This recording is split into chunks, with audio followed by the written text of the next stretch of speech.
lives, American lives, were in danger because of that signal chain. The thought that you would be in Moscow and that nobody would be monitoring your text chains, or that nobody would have access to that, is really ludicrous at this day and age. I don't think anybody buys that either. So to think now that this is going to go uninvestigated, or that Armed Services is not going to hold a hearing on this in the House, is really, I think, completely disregarding what just happened, the danger of the situation, and the sense that I think we all have that if this has been reported on, we need to know what else is going on, because somebody's got to clean house at the White House. And it's obviously not going to be the president, who is now up to his old trick, so I'm declassifying it. Well, too late, buddy, right? Like, this was classified information. This put lives in danger. An investigation needs to take place. That is what we are calling for, and I think the House Armed Services Committee needs to hold hearings on this and get to the bottom of it, so no more service members are put in danger. So I'm really glad to be here today, and with that, I am going to turn it over to my colleague, Salud Carbajal, to speak next. Thank you. Thank you, Mikey. What else can be said? Recklessness at its best. I served in the United States Marine Corps Reserve for the most of my service. I was mobilized for Desert Storm. I went to North Carolina, didn't make it out to the theater. But I speak for all the service members that were put at risk here. This was reckless at best and an illegal violation of the Espionage Records Act. That's what transpired here. And as we see typically with this administration, they denied. First they denied, Secretary of Defense denied when that was asked by the media. Then they went to saying that it was not classified. They unknowingly put somebody who was not part of the national security team on their signal channel. That's what they did. And then knowingly, they did this on a signal channel that was not a secure method of communication. This is recklessness, and we need to hold the administration accountable. They put our service members at risk. Could you imagine the enemies or others that they were targeting knowing all our plans? We could have dead pilots today. We could have dead pilots today and so many others that could have been injured or killed because of their reckless behavior. This is amateur hour. And the Senate confirmed this cabal of incompetent buffoons. Let's call it what it is. So today I think I'm glad to join my fellow veterans, calling for accountability, calling for the cleaning of house, of the White House, and taking action to make sure that this ridiculous behavior doesn't happen again. With that, I will introduce Congressman Derek Tran. Chris DeLuzio. Oh, see. Oh, wait. Here. We're going to get the Marine out of the way. You know what? He's still learning. They wrote it in crayon. That's No offense to Derek. We're going to get up Congressman Chris DeLuzio. Thanks. It's all right, Salud. Thanks. It's an honor to join these great colleagues of mine, all of us who wore the uniform in different ways in different times. I was a naval officer. I served at sea and on the ground in Iraq. What we saw from this administration was reckless. It was a dangerous breach of our national security. It was probably criminal conduct. There has to be consequences. This included the Vice President of the United States, the Director of the CIA, the Secretary of Defense, the National Security Advisor, the Secretary of State. I could go on and on. These are some of the most powerful people in America. If any of us had done this as junior enlisted or junior officers, what do you think would have happened? Be court-martialed. You'd likely end up in Fort Leavenworth or something like it. And to these people, to think that they may not face consequences is outrageous. Cannot happen. Now, we know Secretary Hex's own Pentagon warned just last week that there were hacking vulnerabilities to Signal, the very platform they were communicating on. Communicating about, you heard it here, sensitive, classified material. There is no defense for this. And so what we are all saying here is something obvious. There has to be accountability. There needs to be a full investigation. And again, there are likely violations of the Espionage Act. There are likely violations of record-keeping requirements. They were communicating in a platform that purposefully deletes their communications. That is a violation of federal law. They are obscuring and hiding records from the American people. They were putting at risk service members who were carrying out these strikes. Now, I said heads should roll. There have to be people who lose their jobs over this. There has to be a full investigation. I serve on the Armed Services Committee and join the calls that there is a full public accounting for what happened here. And when we uncover exactly who committed wrongdoing, if those folks don't resign, we should remove them from office. There can be no defense for this. They put our national security at risk. It is our duty in Congress to make sure that oversight happens, and I know these members and I will do everything we can to make sure it happens. So with that, I'm honored to introduce a fellow Pennsylvanian and veteran, Congresswoman Houlihan, excuse me. Sorry. No worries. And thank you very much, and thank you very much for organizing this and this opportunity to reiterate what has already been said. When I was a little girl, when I was 10 years old, I lived in Annandale, Virginia. My dad was the Navy person responsible to Secretary Brown, Secretary of Defense Brown. Under his bed, my father's bed, was a red phone. I was instructed as a 10-year-old, never, ever, under any circumstances, do I touch or pick up that phone. Because that was the way that they were able to communicate back in 1970, whatever, to make sure that they could have conversations, active conversations. Fast forward to the 80s, when I was an active duty lieutenant myself, and spent the bulk of my career in a skiff, having learned all of the different ways that you manage classified information and don't manage classified information. If I had done this as a junior officer, I would have absolutely marched myself into my colonel's office and resigned on the spot. In addition, I would have expected to be sent to jail. So Pete Hegseth, Mike Waltz, Marco Rubio, I mean, listen to this list. Tulsi Gabbard, Kash Patel, and every other Trump administration official who uses Signal for war planning and mission execution has to be held to account for their stunning incompetence and their intentional clear defiance. So that's what we are all doing here today. We want to make sure that the hearing is called. We expect, frankly, that no hearing will be called, and so that we will have to at some point escalate this. But for either this group of cavalier officials does not grasp the danger that they have put our nation in. If they don't grasp that, they just don't care. So either way, whether they care or don't care, know or don't understand, this is a colossal screw up, and they need to be accountable for that. So the issue for the administration is not to address, we talked about some red herrings, how a reporter got added to a Signal chat. That's a complete red herring. Although the gaslighting currently underway from the President and the National Security Council and themselves, that's what they're trying to fool you with. I can tell you exactly what happened. We all use Signal. Accidentally, Mike White typed in somebody's name and he got added to the chat. And the rest is, as they say, history. And it's history because we now have the receipts. We can now, thanks to the Atlantic's reporter, have the magic of screenshots. And so if we're being told that there is nothing to see here and that none of this is classified and that no information was shared on an unsecured or unapproved communication platform that was classified, then that's just fine. Then show us the money. Show us the receipts. Don't edit it. Don't redact it. Don't disappear it. Release it, and release it right now. But we know they won't do that either. They're lying about what happened because it was reckless, because it was probably illegal. They're covering for themselves and for others. They're gaslighting us here in the Congress, you here in the audience, everybody back home. The same people who spent months and in some cases years pursuing leaks of classified information and promised forms of legal retribution are now tightening their own ranks and closing their own ranks.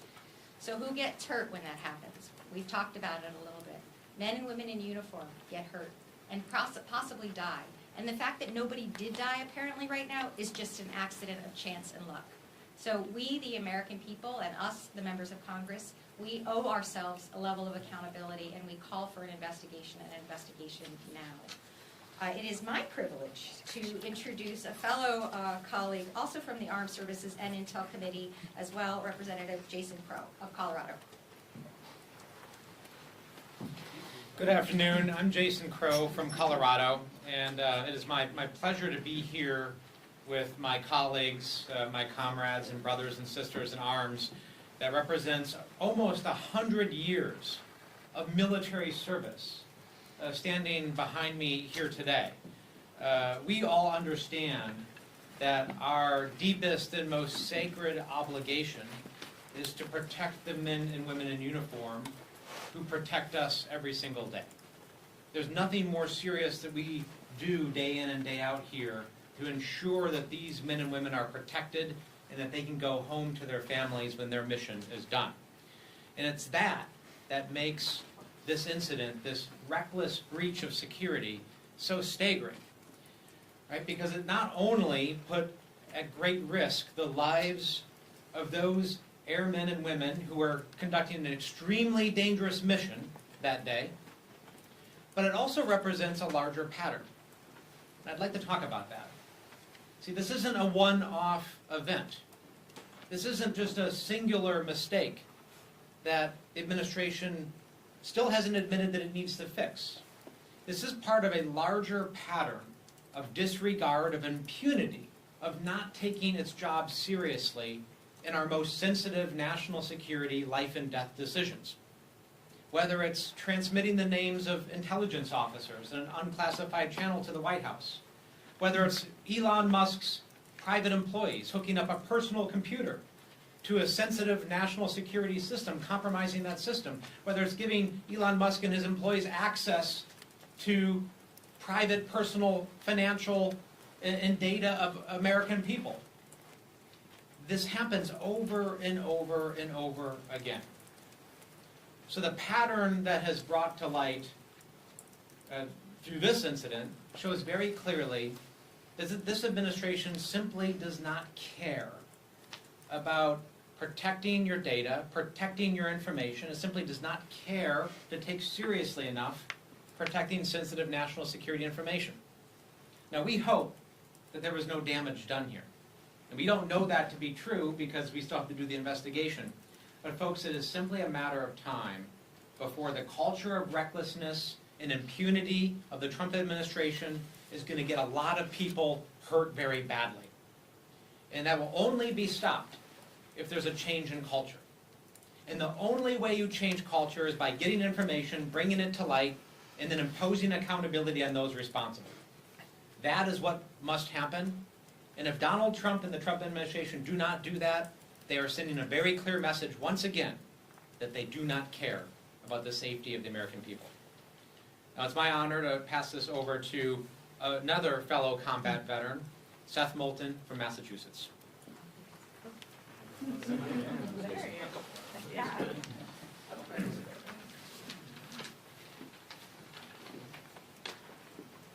Accountability is back. Accountability is back. I quote Secretary Pete Hegseth. That was our Secretary of Defense on the record just a couple of months ago. Now the debate among national security professionals is over whether the Secretary was just incompetent or whether he was drunk. That's how low this has gone. And those are serious debates happening among national security professionals today. Because my colleagues are right. This put American lives at risk. This cheapens the work that our men and women on the front lines of our armed services and our intelligence agencies do every single day. Because it says the rules that apply to you don't apply to us as your leaders. There's a simple concept that I would have thought Pete Hegseth would have learned in the National Guard, which is leadership by example. Well, let me tell you, if any guardsman at any level, including the most junior private, had done what Pete Hegseth did, he would not only be fired, would not only lose his security clearance, but he would probably be criminally prosecuted. Let's just debunk a few myths here, because now the approach these leaders are taking is to lie. That's not in the leadership manual for our armed services, but that's what they're doing now. They're saying, oh, this information wasn't classified. Without even knowing the full details, we know that the time of attack for this operation was in the message. Let's be clear. That's classified information. That's all you need to know. let's address another issue. Was this illegal? It's illegal on two different levels. One, it's mishandling classified information. That's been well established. But the second level it's illegal on is that the executive is required to maintain records of its communications. And this is a way for this lawless administration to get around that. Third, was there a risk? Yes, there's tremendous risk. That's why national security professionals, including everyone on that group chat, aside from the people who weren't supposed to be on it, has 24/7 access to classified proper means of communication. So if the national security advisor feels like, oh, I need to chat with someone, well, guess what? In his home, in his office, on his plane, he has the means to do so within the law. So there is no excuse here. But there's also clearly no accountability. And it's very clear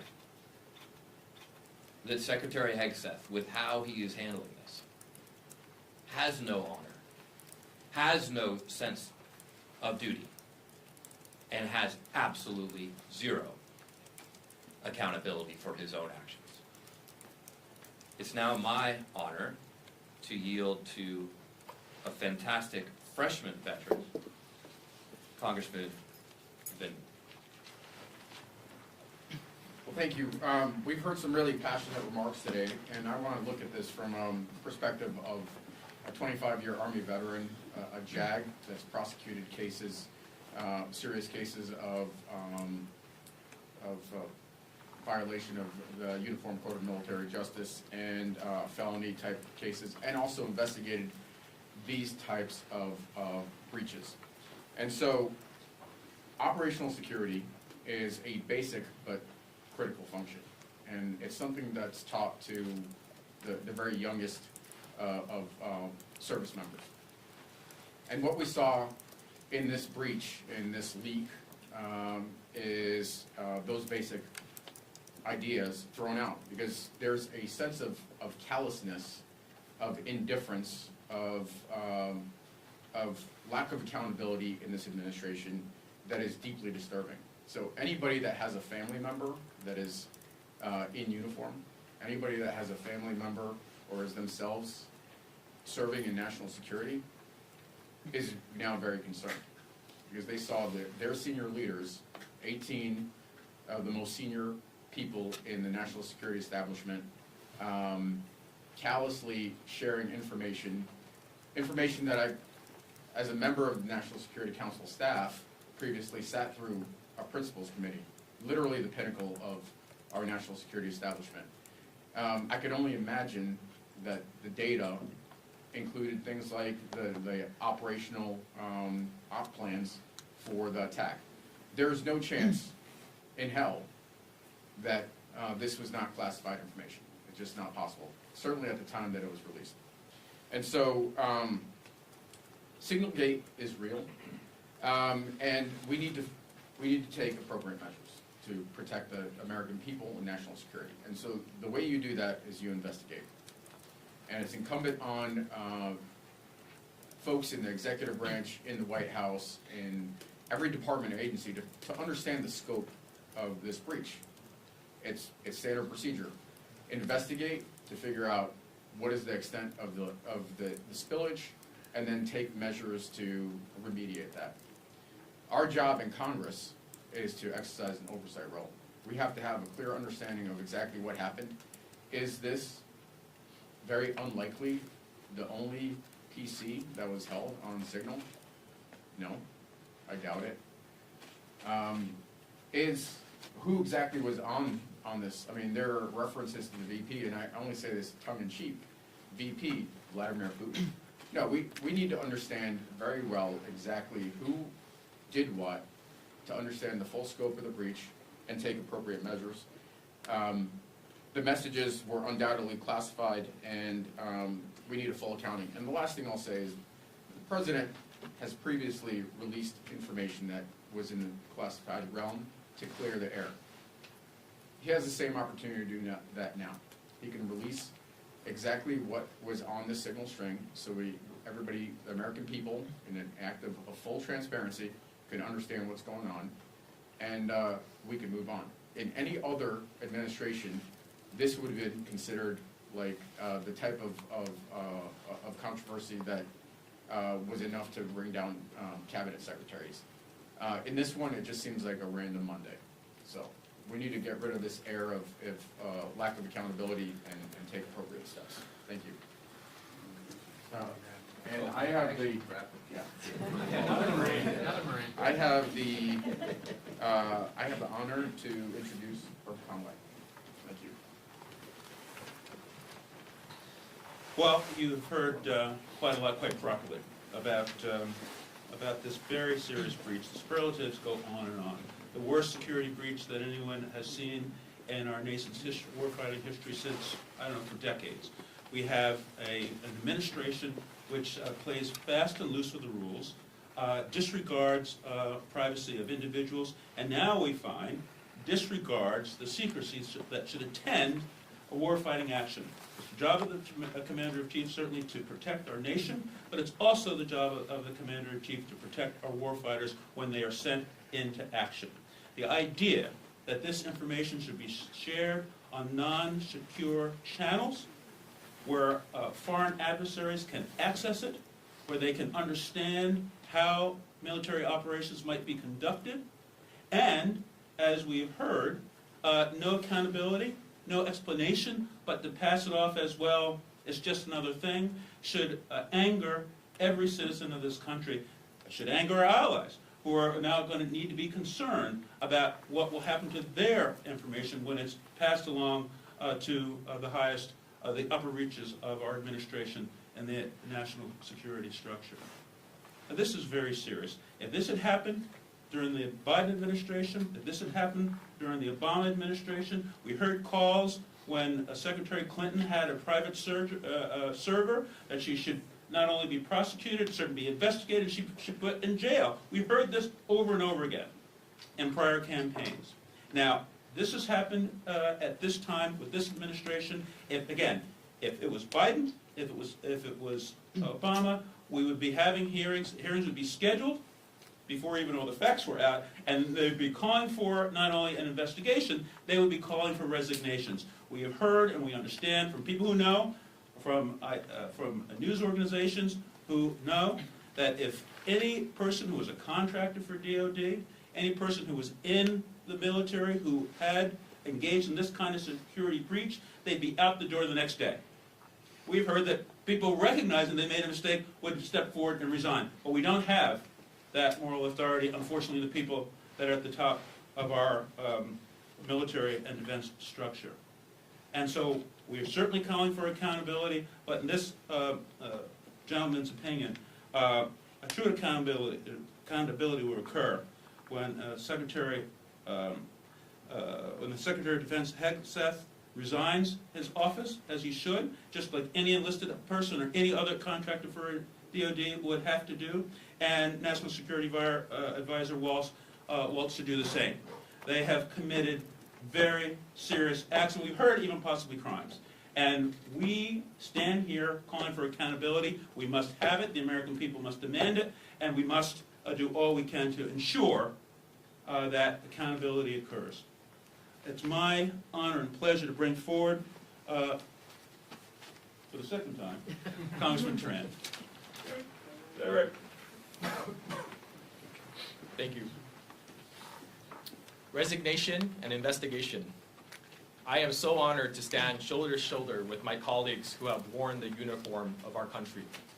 We know that making one mistake or ignoring one security requirement could put lives on the line.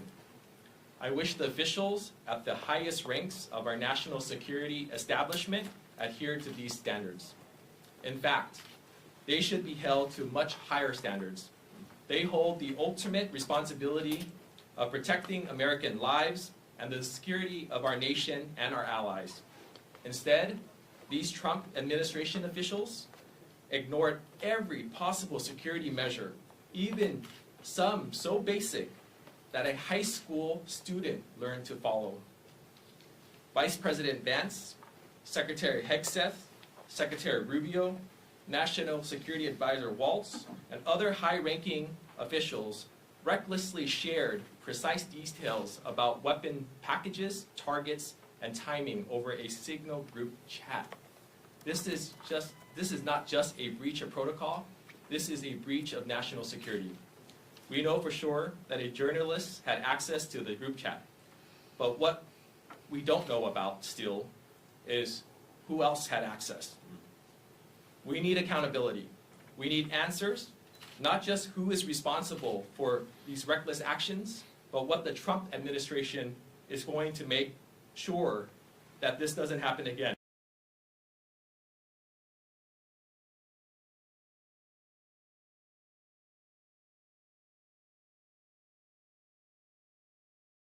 Make sure that this doesn't happen again. How bravely this is. I'm Gil Cisneros. I represent California's 31st Congressional District. I'm a Navy veteran, but also I was the former Undersecretary of Defense for Personnel Readiness, working in the Pentagon, understanding how the security of that system kind of works and how you communicate. And I can tell you this, when I was in the Pentagon, when I was the Undersecretary, never ever did we use Signal to plan anything, any meetings, coordinate any efforts, or give away definitely any details about operations that were currently going on. Anytime you talk with the Secretary or anything, right, is at a secret level. You have, as it's been already said, right, there are devices that you had. I had multiple devices in my office that we would secure on secure networks, right, and then you had your unsecured network. Any operations or anything that was going on was definitely over secure channels. And that was not happening in this. And the thing that is really bothering me about this is the fact too that, you know, every office pretty much in the Pentagon is a SCIF. I mean, definitely the Secretary of Defense's office, but yet he's communicating